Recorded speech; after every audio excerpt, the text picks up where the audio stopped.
O Senhor esteja convosco.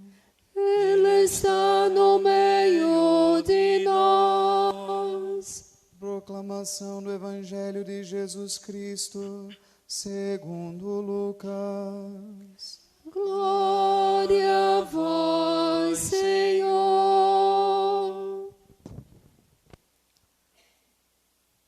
Muitas pessoas já tentaram escrever a história dos acontecimentos que se realizaram entre nós, como nos foram transmitidos por aqueles que desde o princípio foram testemunhas oculares e ministros da palavra. Assim sendo, após fazer um estudo cuidadoso de tudo o que aconteceu desde o princípio, também eu decidi escrever de modo ordenado para ti, excelentíssimo Teófilo. Deste modo, poderás verificar a solidez dos ensinamentos que recebeste. Naquele tempo, Jesus voltou para a Galileia com a força do Espírito, e sua fama espalhou-se por toda a redondeza. Ele ensinava nas suas sinagogas, e todos o elogiavam. E veio à cidade de Nazaré, onde se tinha criado. Conforme seu costume, entrou na sinagoga no sábado e levantou-se para fazer a leitura. Deram-lhe o livro do profeta Isaías. Abrindo o livro, Jesus achou a passagem em que está escrito: O Espírito do Senhor está sobre mim, porque Ele me consagrou com a unção para anunciar a boa nova aos pobres.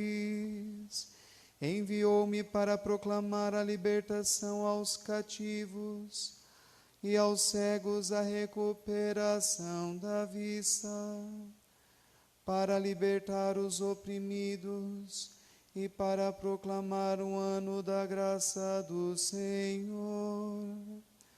Depois fechou o livro, entregou-o ao ajudante e sentou-se.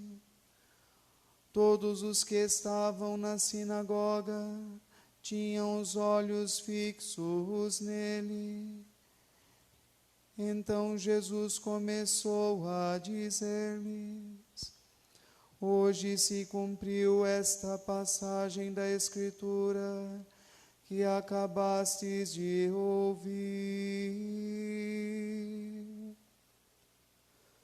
Palavra da salvação. Glória a vós, Senhor.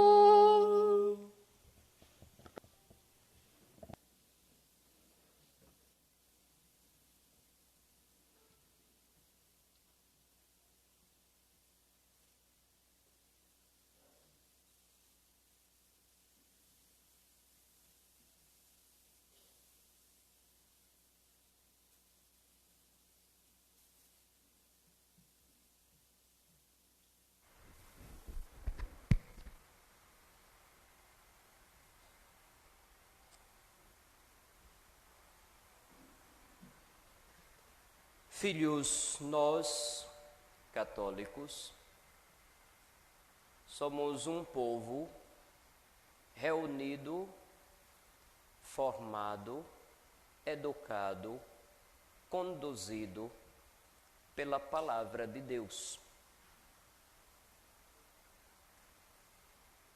Para o povo do Antigo Testamento, esta palavra se exprimia pela lei e pelos profetas. A primeira leitura que nós vimos, o livro de Neemias, mostra o povo logo após a volta do exílio, onde se procurava um meio de novo se reunirem e se motivarem enquanto nação. O fator que agregava o povo hebreu como um povo era a lei. Não tinha outro jeito. Todos os povos vão procurar algum tipo de motivo que os reúna, que faça deles um corpo, que faça uma coisa só. Geralmente alguns têm os seus governos, os seus reis, seus monarcas, seus imperadores, que reúne seu exército, que impõe a força e autoridade, que organiza todo um território e ganha assim a submissão dos seus súditos. Basta ver em alguns lugares onde até hoje tem os seus reis. Não faz muito tempo a gente pôde assistir a coroação do Reino Unido da Grã-Bretanha. Estão lembrados de Charles? Ou vocês não acompanharam as notícias? Ali é um fator de identidade daquele povo. Na maioria dos povos antigos era assim, um clã, uma família que protegia, que lutava, que reunia e ali ditava regras, leis, normas, coisas do tipo que fazia com que aquele povo se reconhecesse como parte daquele grupo. Para o povo de Israel, o que agregou, o que uniu, que fez com que eles se sentissem realmente corresponsáveis por aquela região e por aquele convívio social, foi a lei de Deus. Quando é lida a palavra, o povo chora porque percebeu que sofreu o exílio por não ter cumprido o que ali estava escrito, o que era dito. Nós católicos não somos o povo do livro. Por favor, entendam. Padre, quer dizer que a Bíblia não vale mais nada, deixe de ser protestante? Nós não somos o povo do livro, nós somos o povo da palavra. O livro que chamamos de Bíblias veio surgir muito tempo depois que a palavra de Deus foi dirigida. O livro surgiu depois que a palavra se fez carne e habitou entre nós. O livro surgiu depois que esta palavra encarnada cumpriu a promessa de mandar o Espírito Santo que conduziu os apóstolos ao conhecimento da verdade. Então, não é dizer nós somos o povo da Bíblia, nós somos o povo da palavra. O correto é dizer isso. Uma vez que a palavra existe no princípio, com Deus, é Deus, criou tudo e se fez carne e habitou entre nós. O livro veio depois. Muitos grupos que só surgiram depois da imprensa, como diria Padre Paulo Ricardo, acham que a Bíblia caiu do céu com zíper e tudo. E não foi assim. Deus foi revelando-se aos poucos, até que no cume da revelação, Ele em pessoa vem falar conosco. Somos o povo reunido pela palavra. E esta palavra que se fez carne e habitou entre nós, hoje o vemos na sinagoga de Nazaré. Dizer que ele se encarnou quer dizer que ele veio até o nosso mundo, entrou na nossa história. É por isso que o Evangelho proclamado hoje traz dois textos conjugados. Logo do início do capítulo 1 do Evangelho de São Lucas e depois pula para o capítulo 4. Porque São Lucas começou o seu Evangelho fazendo, digamos assim, referências históricas. Muitos tentaram escrever a história do que aconteceu, como foi transmitido desde o princípio, foram testemunhas e ministros da palavra. Tendo feito um estudo cuidadoso, eu também decidi escrever de modo ordenado. Deste modo, pode-se verificar a solidez dos ensinamentos que vocês estão recebendo. Aqui é dito a um Teófilo. Certamente não existiu um homem chamado com esse nome, o nome veio muito tempo depois. Teófilo, em grego, significa amigo de Deus. Ninguém aqui se chama Teófilo, né? É o nome que parece que hoje em dia... O último Teófilo que eu conheci na minha vida foi quando eu ainda estava no seminário em Brasília. Ele era um dos funcionários do seminário. Mas hoje em dia o povo procura nome para filho, em novela, em filme, em nome de guerra, de jogador de futebol, de artista, ou sei lá, só Deus sabe mais do que. Dia de batizado que o diga, né? É cada coisa que a gente escuta. Pois bem. Então, quando São Lucas faz a dedicação do seu evangelho a um Teófilo, ele está não dirigindo aquela figura que mora naquela cidade, naquele endereço. Ele está se dirigindo a todos aqueles que querem amar a Deus. Porque embora o nome signifique amigo de Deus, também pode ser traduzido como o que ama a Deus. Para todo o que ama a Deus, ele escreveu. Em seguida, Jesus em Nazaré. Para vocês entenderem como era mais ou menos o esquema nas sinagogas no tempo de Jesus. Geralmente havia uma primeira leitura que era da lei. E logo em seguida, o comentário à leitura da lei, da Torá, era feito por um mestre da lei, por um especialista. Depois, era feita a leitura de um dos profetas. E assim era livre a qualquer homem maior fazer o comentário.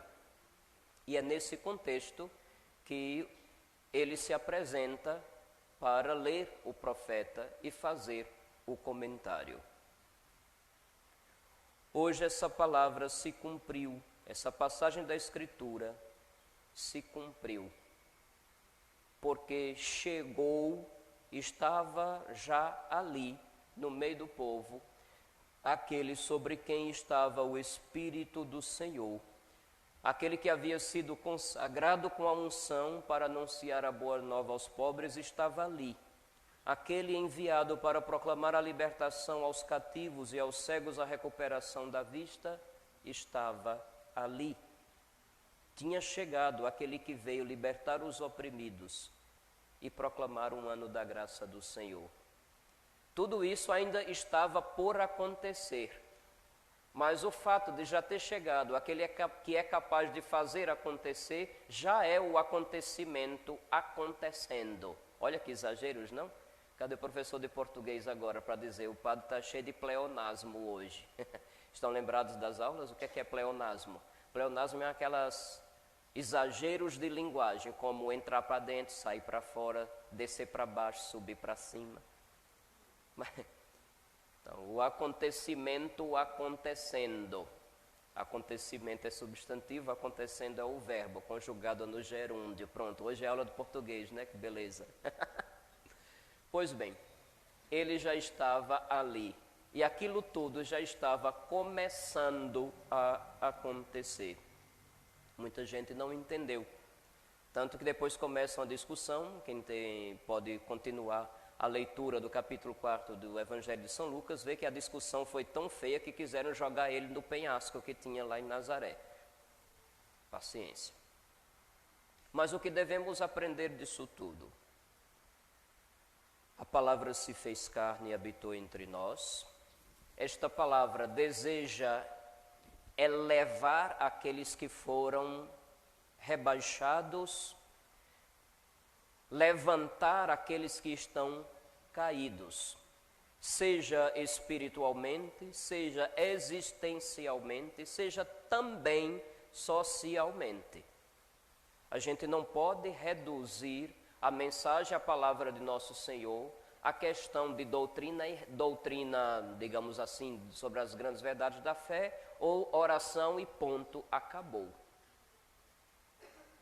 Toda a palavra que converte, que nos leva a rezar, que nos leva a adorar o Senhor, também nos leva a agir em prol dos sofredores, em prol dos pobres, como age o Senhor. Se aquela palavra que me levou a vir para uma adoração do Santíssimo não me leva também ao serviço dos mais pobres, eu tenho que questionar a mim, não é a palavra. Até porque a própria palavra me questiona, me instiga, me provoca. E não se trata de dar atenção aos mais pobres de forma paternalista, assistencialista, como muitos ricos costumam fazer. Para servir aos mais pobres, nosso Senhor esvaziou-se de si, renunciou a todo o poder que Ele tem como Deus e se fez um entre nós, se fez um pobre entre os pobres. É comum em muitos lugares, alguns que se auto-intitulam apóstolos, mensageiros, bispos, pastores, servos, infelizmente nos dias de hoje, é próprio muita gente que se auto-intitula dessa forma, não serve, mas se serve. Não aprendeu nem a agir como Jesus, que se faz um com aqueles outros a quem ele está servindo, mas se coloca como o superior, o que está acima, o entendido, o mestre, o doutor, e com o nariz empinado, fala olhando para baixo. E não muda muito a situação de quem está embaixo. A palavra nos faz experimentar como Deus nos ama. E fazendo isso, a palavra nos estimula a amar. E amor, você já sabe, eu já expliquei aqui tantas vezes, implica renúncia de si próprio, implica descer dos pedestais que você mesmo fez ou que os outros fizeram. Implica dar ao outro que precisa mais aquela importância que talvez uma personalidade narcisista só gostaria de tê-la para si. Cristo, como Deus que era, se rebaixou. Assim deve ser aquele que foi alcançado pela palavra. Assim devemos ser nós. E é justamente por causa disso que você vai compreender também a nossa segunda leitura da carta de São Paulo aos Coríntios, onde se fala dos dons e por que esses dons existem no meio da comunidade. Dados pelo Espírito Santo, a palavra ouvida, a palavra abraçada, fez com que o povo que ouviu e deseja seguir por ela se una enquanto corpo.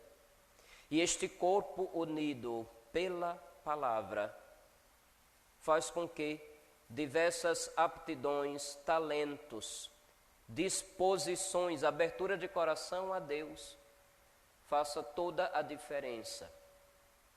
Membros diferentes, mas todos partem do mesmo corpo. Da mesma forma na igreja, corpo de Cristo. Deus colocou apóstolos, profetas, aqueles que ensinam, outros com dons diversos, todos para a edificação do mesmo corpo de Cristo, que é a igreja. A palavra se fez carne e habitou entre nós. Hoje é através dos que creem na palavra que a palavra continua se encarnando. Hoje Cristo continua conduzindo o seu povo, quando, por ouvir a palavra, tanto se colocam à disposição dele e são consagrados para estar diante do povo, como Cristo pastor que conduz. Outros, tocados pela palavra, desejam transmitir a palavra com clareza e se dispõem ao ensino, ao testemunho. Quanta gente na catequese faz esse serviço tão bem. Ali, de novo, a palavra se manifesta, se torna clara. A catequese que não torna clara não torna claro quem é Jesus, o que é a palavra e o que a palavra deve fazer entre nós, ela está falha. Catequese não é reunir um monte de gente para decorar coisinhas. A gente vai ali para ser alcançado pela palavra e ser transformado por ela. Quantos outros, a palavra se fez carne e habitou entre nós, o Cristo servo que lavou os pés aos seus discípulos. Quantos também se tornam palavra encarnada, quando vendo as necessidades dos demais, se colocam à disposição e se unem uns com os outros, porque um só não consegue. Mas quando a gente se junta com outros que querem fazer a mesma coisa, quanta coisa bonita pode ocorrer. É por isso que os diversos serviços acontecem na igreja. Sejam eles quais forem, o serviço no altar, o serviço da comunicação, o serviço aos idosos, o serviço às crianças e assim por diante. Meus filhos, em cada serviço, em cada pessoa que ouviu a palavra, foi instigada e estimulada e se colocou a serviço, nós vemos de novo a palavra se encarnando. Somos o povo da palavra, muito mais do que o povo do livro. Pelo amor de Deus, entendam isso. Que essa graça de ouvir a palavra, compreender, querer segui-la, querer vivê-la, querer encarná-la, se torne, por graça de Deus, uma realidade na vida de cada um de nós. No dia de hoje também não poderia deixar de referir. Ontem, dia 25, celebrei meus 25 anos de ordenação. Hoje, dia 26, faz 25 anos também que eu celebrei por primeira vez a Santa Missa. Foi no altar da matriz de Santo Antônio e Almas de Itabaiana. Era a única paróquia na arquidiocese com que eu tinha mais contato, como eu disse, eu vim de fora. Mas encontrei gente que me acolheu desde o primeiro momento, antes ainda de eu pensar em vir para a arquidiocese. E isso aconteceu em Itabaiana. Então, por favor, os laranjeirenses, não fiquem com ciúmes. A história, a referência de Itabaiana na minha história, não é somente porque eu estive lá numa paróquia antes de vir para cá. Ela antecede a minha vinda para essa arquidiocese. E, de certa forma, foi também aquele contato com aquele povo que me estimulou, quando não podendo mais continuar lá em Pernambuco, com consciência um pouco em crise, tinha proposta para ficar na arquidiocese de Brasília, mas eu pensei, não, Brasília, onde eu fazia o seminário, tinha ordenações de vários padres todos os anos. E eu pensava, meu Deus, o meu Nordeste quase não vê um padre sendo ordenado. Lá precisa tanto, a minha consciência não ficaria tranquila, acredito, se eu tivesse escolhido diferente. E foi a acolhida de muita gente de Itabaiana que me estimulou a procurar Dom José Palmeira Lessa, que, como ele mesmo disse, por misericórdia, não tanto dele, mas a misericórdia de Deus através dele, me acolheu, me ordenou e me enviou a tantos lugares, e ultimamente Laranjeiras faz parte dessa história também. Hoje completam 25 anos que eu celebrei minha primeira missa. É um momento que às vezes a gente procura as palavras mais adequadas para definir e não consegue. E não consegue. Porque muitas vezes algumas pessoas acham que é simplesmente ler um livro, cumprir alguns gestos, pega a hóstia, levanta a hóstia, pega o cálice, levanta o cálice. Já vi gente dizer isso. Que pena, não entendeu nada. É um mistério grande, que a gente nunca vai ser digno. Eu já não me achava digno de comungar, mais ainda não me acho digno de consagrar. Às vezes Nosso Senhor faz com que alguma coisa aconteça e de repente a gente arregala os olhos e se dá conta do que está acontecendo através de nós em favor do povo. Isso é grande, isso me faz tremer. Mas não por mim, mas por vocês, faz o coração pular de alegria. Porque quem viveu a infância num lugar que não tinha missa, sabe qual tamanho que é a importância, o valor de uma missa para um povo. Se no Antigo Testamento a lei reuniu o povo judeu, hoje é Cristo, palavra encarnada, palavra proclamada, e de novo que desce do céu no altar, que reúne o povo que é dele. Não tem outro motivo. Hoje também, dia 26 de janeiro, completam-se exatos 7 anos que cheguei aqui em Laranjeiras, com mala e cuia, como se diz no popular. Foi uma experiência interessante. Tinha pouca gente na casa paroquial, um grupo pequeno que havia preparado o mínimo, e me assustou, porque já no primeiro momento foi tanta notícia ruim de Laranjeiras que deu vontade de ali mesmo ir embora. Foi tanta notícia ruim que me deram de vocês. Parecia que Laranjeiras vivia uma guerra civil, porque foi me dito que eu não devia nem colocar praticamente a cabeça fora de uma janela, que poderia ser vítima de uma bala perdida. Foi me dito que se eu chegasse na Muçuca, estariam lá pessoas encapuzadas e com fuzil para me receber. Só para vocês terem ideia. Teve mais coisas, viu? Piores, mas eu vou ficar só nessas. Me assustou. Claro, às vezes as pessoas estão tão preocupadas da gente ficar bem, que ainda traumatizadas com violências recentes, acabam exprimindo essa preocupação dessa forma. A gente entende.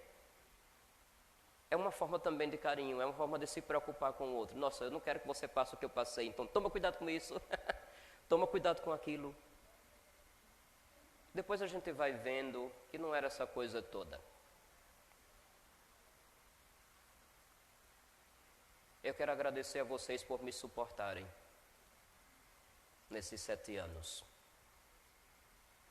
E eu quero também dizer para vocês que se todos nós tomarmos a iniciativa com um mínimo de caridade, pelo menos, de nos suportar mutuamente, eu tenho certeza que muita coisa boa e bonita, algumas já aconteceram, mas outras ainda podem acontecer.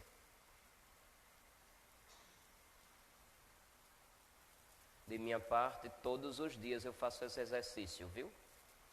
Todos os dias. Se vocês fizerem esse exercício pelo menos uma vez por semana, já me darei por contente.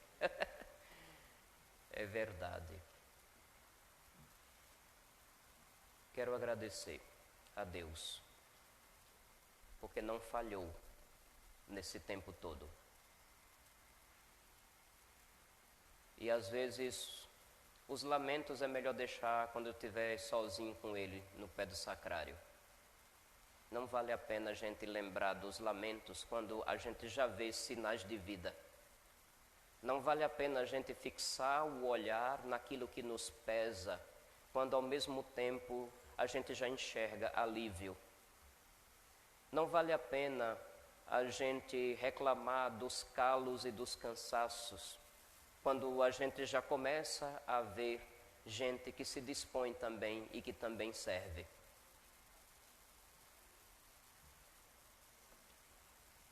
Esta é a minha disposição de coração no dia de hoje, nesses 7 anos. Rezem por mim. E saibam, um padre não fica eternamente no mesmo lugar. Chegará um tempo que a missão certamente vai me enviar para outros lugares. Como disse o Evangelho em algumas passagens, devo ir também a outros lugares, porque foi para isso que eu fui enviado. Vai chegar, mas não fique preocupado com isso não. Deus é tão bom que por amor ao seu povo, Ele sempre faz um jeito de salvar esse povo. A palavra se fez carne e habitou entre nós.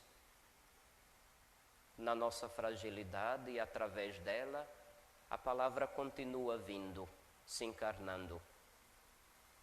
Compartilhe também o seu ser, compartilhe também o seu amor, sua disposição. E eu tenho certeza que essa palavra encarnada vai ser enxergada até pelo ateu mais inveterado que por acaso ainda existe em Laranjeiras. Verdade, porque o povo costuma dizer que as palavras convencem, mas quando a palavra é encarnada e se torna exemplo, ela também converte. O povo diria, o exemplo arrasta. Eu prefiro dizer, o exemplo converte, porque o exemplo é a palavra encarnada. Nosso Senhor nos alcance com seu amor, com sua graça, e encontre de nossa parte teófilos, aqueles que amam a Deus e por amarem a Deus escancaram as portas de sua existência para Ele, e deixa que Ele faça o que é a parte dele, porque a nossa já estaremos dispostos de antemão. Louvado seja nosso Senhor Jesus Cristo.